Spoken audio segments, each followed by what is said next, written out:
Buen día, doctora, compañeros y compañeras. En esta ocasión le corresponde a mi compañera y a mí, nos corresponde hablar un poco acerca de otitis externa y otitis media. Mi nombre es Alba Tatiana Zavala y me corresponde hablarles un poco acerca de otitis externa.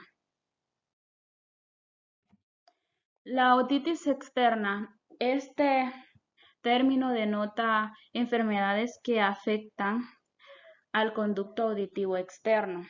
La otitis externa se manifiesta con inflamación del conducto auditivo externo y también en algunos casos hay secreción purulenta y puede llegar a ser bastante dolorosa. Se conocen varias modalidades de la enfermedad: circunscrita, difusa, crónica e invasora. Estas modalidades se dividen así más bien por las complicaciones que presenta cada una, más que todo por eso. La otitis externa circunscrita aguda corresponde a la formación de un forúnculo en el tercio externo del conducto auditivo y su etiología más frecuente es por Staphylococcus aureus. Se manifiesta con otalgia e hipoacusia. A la otoscopía se puede observar inflamación y enrojecimiento del conducto auditivo externo. Esta otitis que es circunscrita corresponde a la inflamación de un folículo piloso de la piel del conducto auditivo externo. La persona presenta prurito y llega al dolor intenso, aunque también puede presentar adenopatías. La otitis externa difusa, también conocida aguda y también conocida como oreja de nadador, aunque puede aparecer en individuos que recientemente no nadaron. En esta, la manifestación es prurito y dolor que va aumentando cada vez más, y también hay hinchazón del conducto auditivo, así como también puede haber una secreción blanquecina y presenta eritema. La otitis externa crónica. Esta otitis es considerada una forma de hipersensibilidad retardada y aparece en personas con antecedentes de enfermedad dermatológica o atopia. De manera característica, la manifestación predominante en esta es el prurito y no el dolor. Esta asume la forma de dermatitis eritematosa exfoliativa. Otra causa de la irritación es también el hecho de que la persona en el pasado se le estuvieron administrando gotitas de antibióticos y estas causaron edema y eritema en la piel del conducto. La otra es la otitis externa invasora. En esta el signo característico a la exploración es la presencia de tejido de granulación en la pared posterior inferior del conducto auditivo externo. Se manifiesta con otorrea purulenta, También hay eritema e hinchazón del conducto auditivo externo. Sin tratamiento, esta enfermedad causa o produce osteomielitis del hueso temporal y este tipo de otitis se observa predominantemente que se da en personas de edad avanzada con diabetes mellitus y personas inmunodeprimidas. En las otitis externas es poco común ver que se dé la afectación por hongos. Más sin embargo, en la otitis externa invasora se ven varios casos que son por hongos.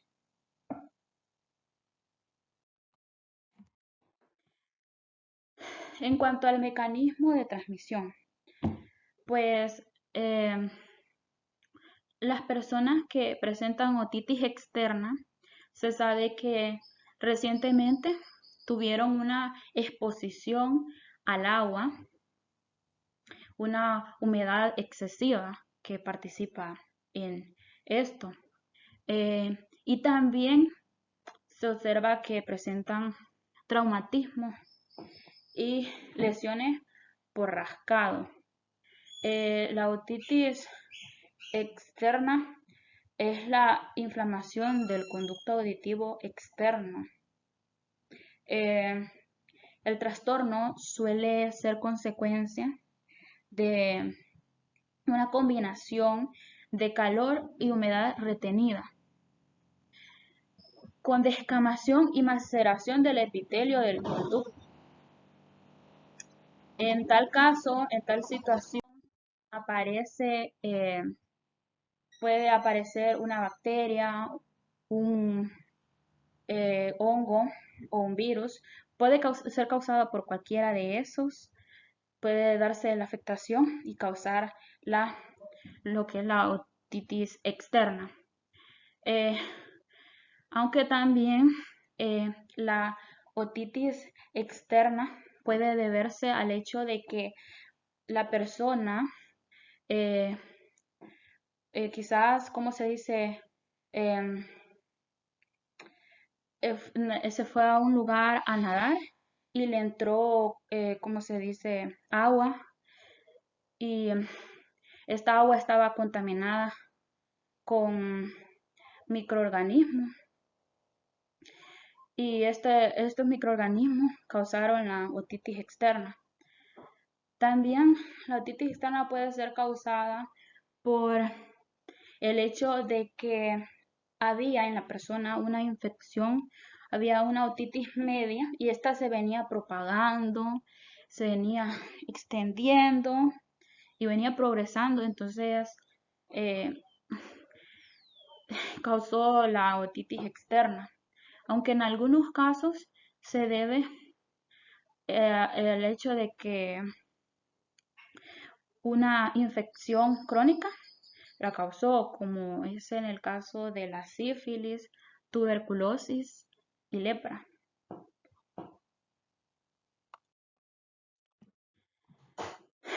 En cuanto a la susceptibilidad, las personas que tienen edad avanzada y tienen diabetes mellitus, también las personas inmunodeprimidas, son más susceptibles a esta enfermedad. Y es por el hecho de que el cuerpo de estas personas no está funcionando como debería, sobre todo en lo que es el tema de ¿cómo es que se llama? El sistema inmunitario. También el hecho de que la persona recientemente se haya introducido algún objeto, algún utensilio, y se intentó rascar a lo mejor y causó traumatismo o una lesión por andar metiendo objetos. Entonces, estas cosas son factores de riesgo y así mismo que las personas con este tipo de factores son más susceptibles. En sí, esto no es que causa la enfermedad, más bien lo que significa es que esto puede propiciar mucho más el hecho de que se dé la enfermedad, así como también se puede dar una, ¿cómo se dice? La persona puede resultar más perjudicada que otras por la enfermedad, por lo mismo de que era más susceptible. Y puede dificultar también eh, el tratamiento. En cuanto a patología, patogenia, eh, pues en condiciones normales, el cerumen del conducto auditivo externo eh, constituye una barrera protectora oleosa para el conducto con pH levemente ácido. Además contiene lisocimas con actividad antibacteriana y antifúngica.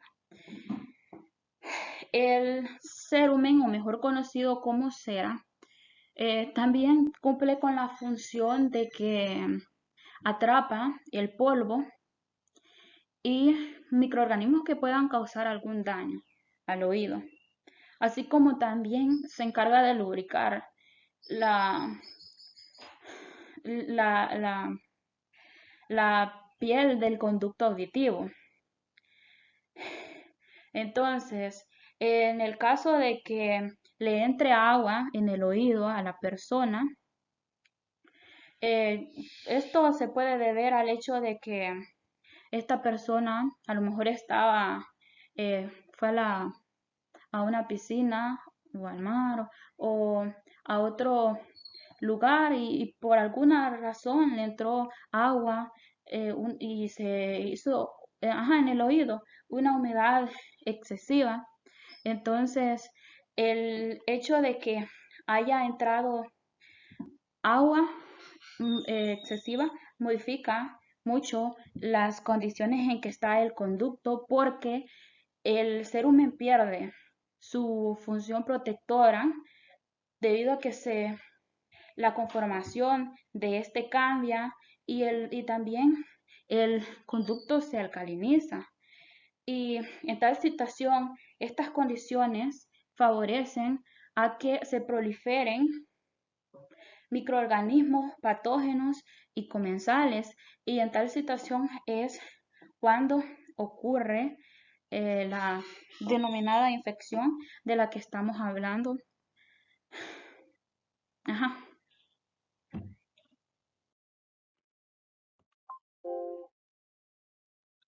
En cuanto al diagnóstico de laboratorio, en realidad lo que se hace es una otoscopía con un instrumento, el otoscopio, para poder observar el estado en el que está el conducto, el tamaño de ¿cómo es que se llama? De este instrumento va a depender de la situación en que esté la persona, porque si el tamaño de alguna partecita de este objeto pega mucho con las paredes del conducto, entonces lo que va a pasar es que le va a doler mucho al paciente, al paciente.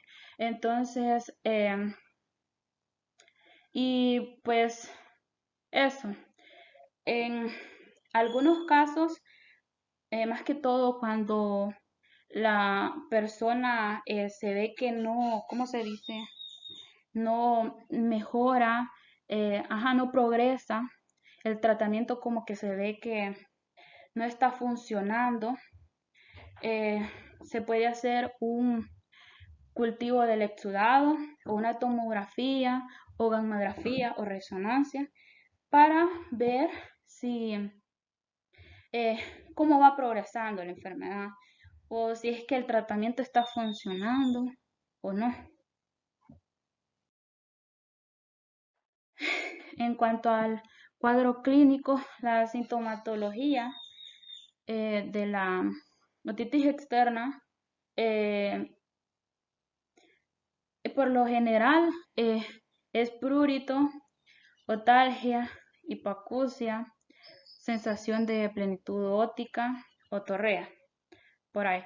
En cuanto a los tratamientos utilizados, antibioticoterapia y antifúngicos. En cuanto a factores que condicionan inmunosupresión, está la radioterapia, quimioterapia, diabetes mellitus, SIDA, leucemia, uso crónico de corticoides, uso prolongado de antibióticos de amplio espectro. También se debe investigar si hay antecedentes de traumatismos craneoencefálicos y laceraciones con objetos, más que todo porque puede llegar a generar una confusión. Y lo mismo con el antecedente de otitis media crónica, por lo mismo de que se debe de saber si esta es la causa. Antecedentes de cirugía otológica, timpanoplastía, mastoidectomía, conchoplastía, resección del cartílago de concha o trago para injertos, extracción de cuerpo extraño. Más que todo porque esto puede influir en el diagnóstico.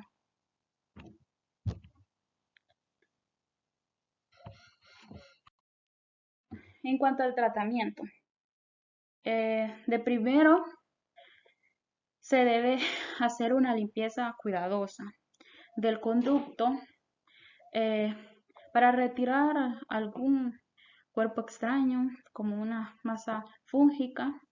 También en la otoscopía se debe hacer esto para poder observar mejor también y también para diagnosticar y la secreción como sea también se debe de limpiar.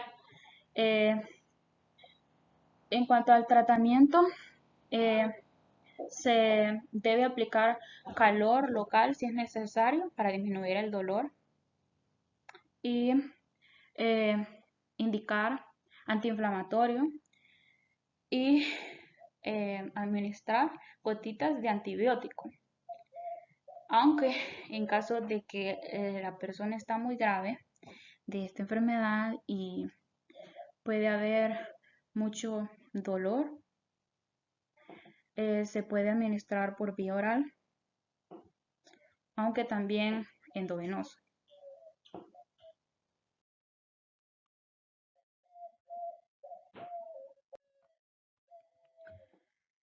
En cuanto a las complicaciones, por lo general, la otitis externa no es grave si se trata oportunamente, pero pueden ocurrir complicaciones. Una de ellas, pérdida temporal de la audición.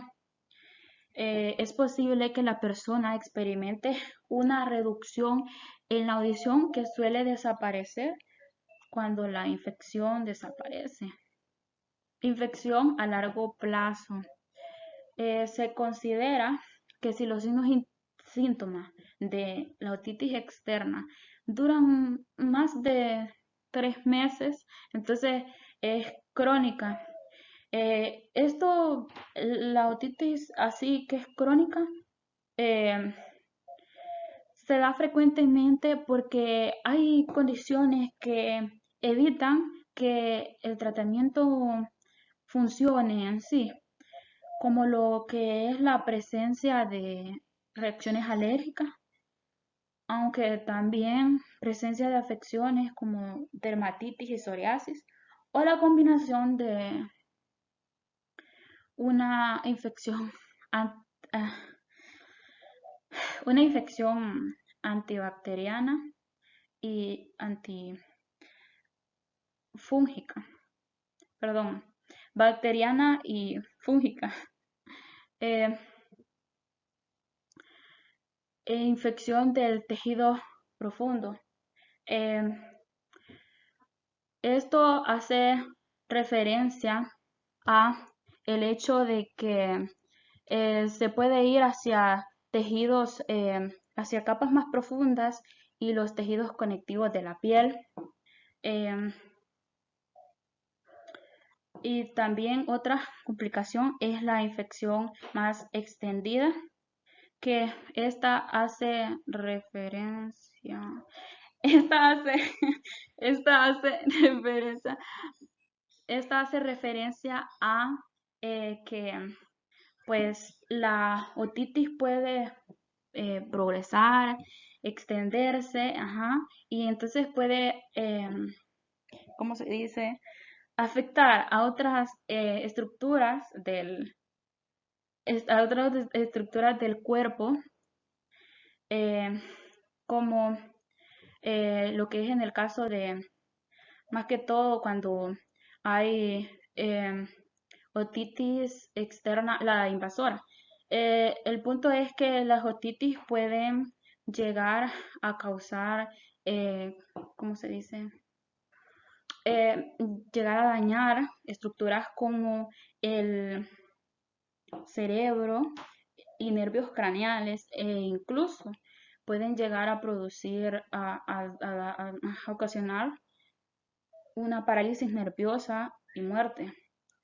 También daño óseo y cartilaginoso. Esto hace referencia más que todo a osteomielitis. A eso se refiere.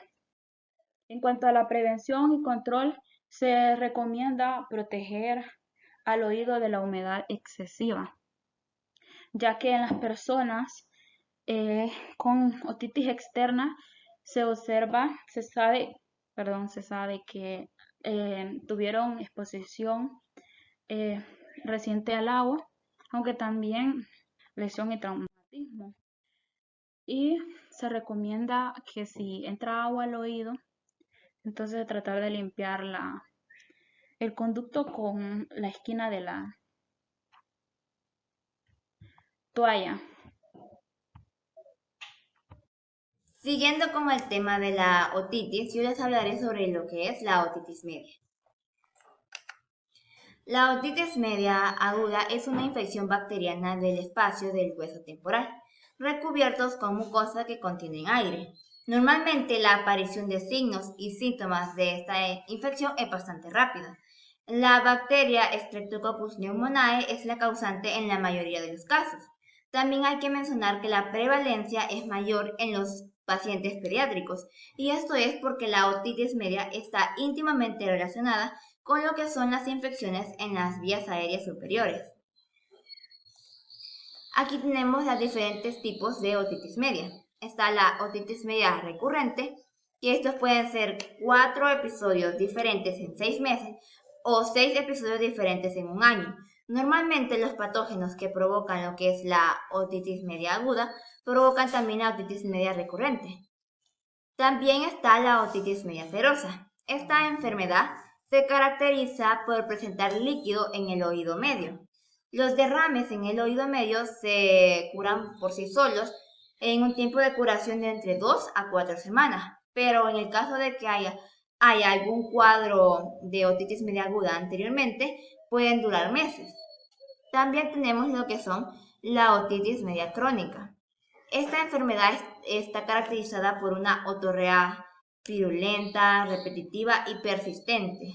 También hay una perforación de lo que es la membrana timpánica y puede presentar hipoacusia moderada.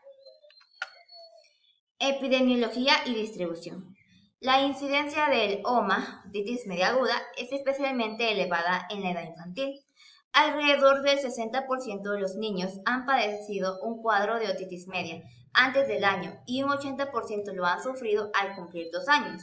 Pues, como se mencionaba anteriormente, la otitis media es bastante común en los pacientes pediátricos. Desde el primer mes de nacido y comienzan las probabilidades hasta llegar al primer año, donde ahí alcanza su pico máximo de probabilidad. Luego se reduce a los 2 y 3 años para alcanzar otro pico máximo a lo que son a los 4 y 5 años. Periodo de transmisión. En general, se produce de un resfriado o una rinofaringitis. Las bacterias o los virus presentes en la nariz se desplazan hasta la trompa de Eustaquio y el oído, y esto provoca una infección. Es importante mencionar que la incidencia de la otitis media es bastante frecuente en las temporadas del año donde los resfriados también son frecuentes. Por eso se cree que existe una relación con lo que son las infecciones víricas y la otitis media aguda. Patogenia y patología. Disfunción de la trompa de Eustaquio se considera como un acontecimiento de especial importancia en la aparición de la otitis media. La aparición de presiones negativas y el acúmulo de secreciones en el oído medio son situaciones que facilitan la aparición de un proceso infeccioso en el oído medio, pues la difusión de esta estructura anatómica como lo es la trompa de Eustaquio es bastante importante para que se pueda dar una infección en el oído medio.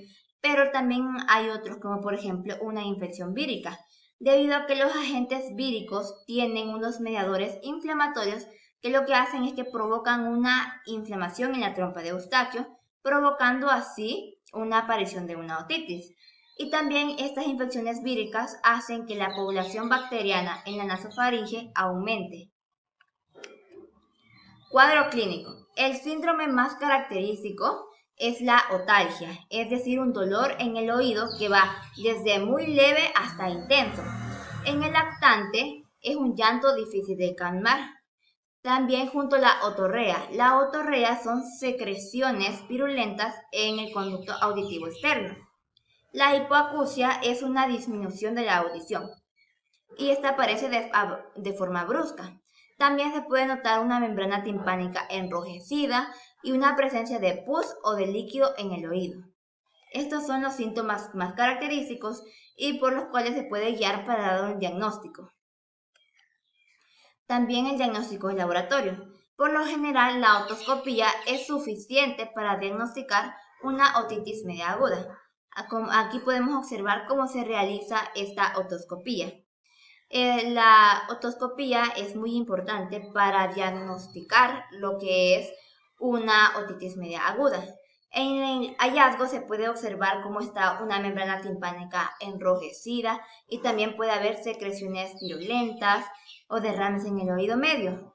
También el otoscopio neumático es un instrumento muy importante para diagnosticar lo que son las infecciones en el oído medio.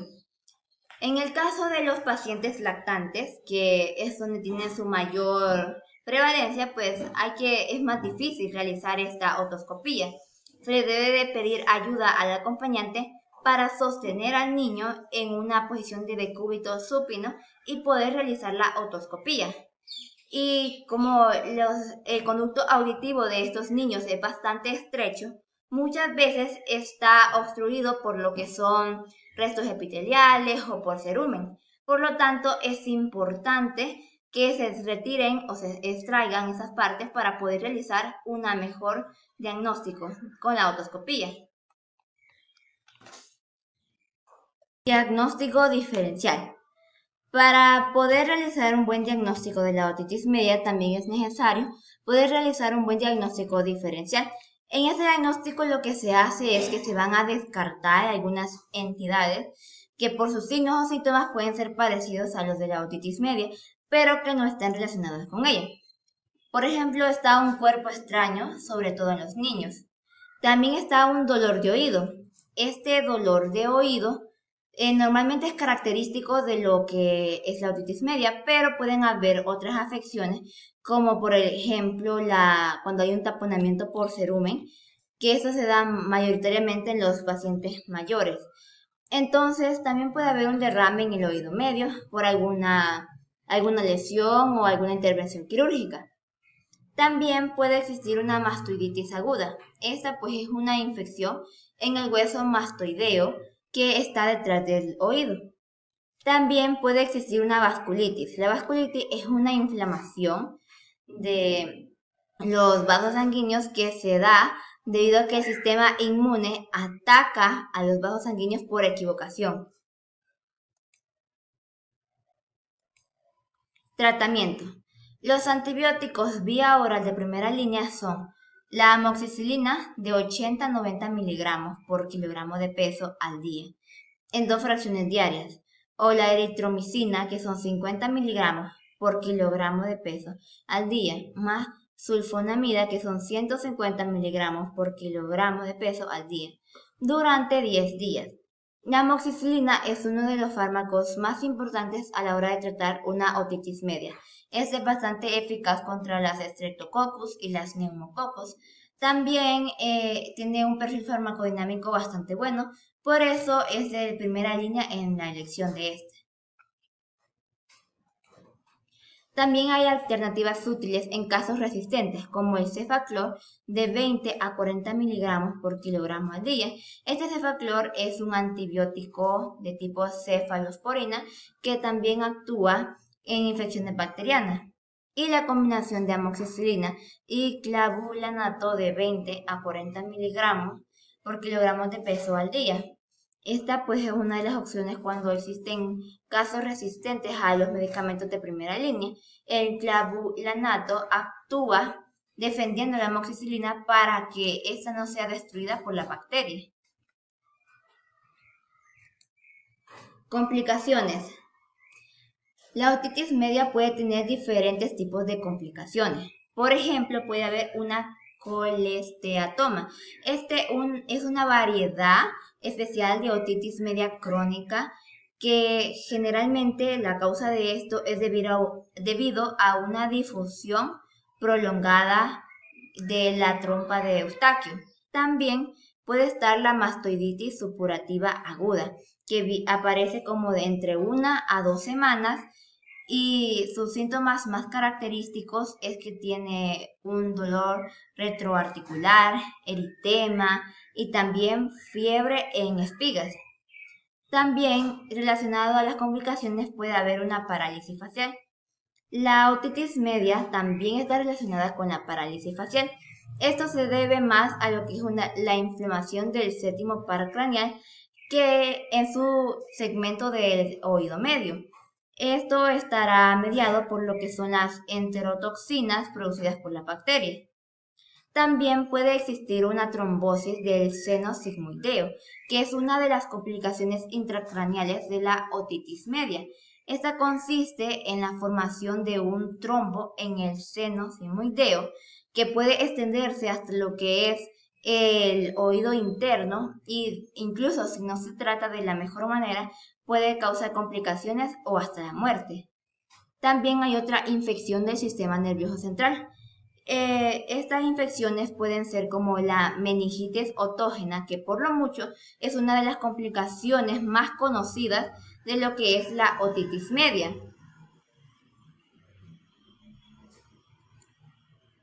Prevención y control. En los últimos años se está produciendo un importante incremento en la utilización de lo que es la vacuna conjugada del neumococo. Esta ha demostrado una efectividad muy significativa en la prevención de la neumonía y la enfermedad invasiva por neumococo. Su utilización en el caso de la otitis media aguda provoca lo que es una disminución en la incidencia de la otitis y en la colonización nasofaringea por neumococo de los serotipos incluidos en la vacuna. Pues esta vacuna puede ser importante para poder prevenir y que, por ejemplo, en los lactantes no se llegue a dar ese caso de otitis que puede ser bastante perjudicial. Además de eso, pues también pueden haber otras recomendaciones para prevenir. Por ejemplo, se deben controlar lo que son los catarros, resfriados, todos esos resfriados ya sea con algunos sprays nasales, algunos mucolíticos, esto para evitar complicaciones mayores. También en niños se debe de evitar lo que es el consumo de tabaco a domicilio, es decir, si hay niños en la casa no se debe de fumar. Evitar cambios bruscos de temperatura también es importante y también se deben de controlar y tratar todas aquellas complicaciones de la nariz, como por ejemplo la rinitis, la sinusitis, una desviación del tabique, una hipertrofia de los cornetes, todo eso debe de ser tratado por el otorrino. Y como última recomendación también es importante ir al otorrino y no automedicarse, ya que como se mencionó anteriormente, las complicaciones incluso pueden llevar a la muerte. Por lo tanto, es necesario siempre acudir al otorrino para tener un tratamiento adecuado.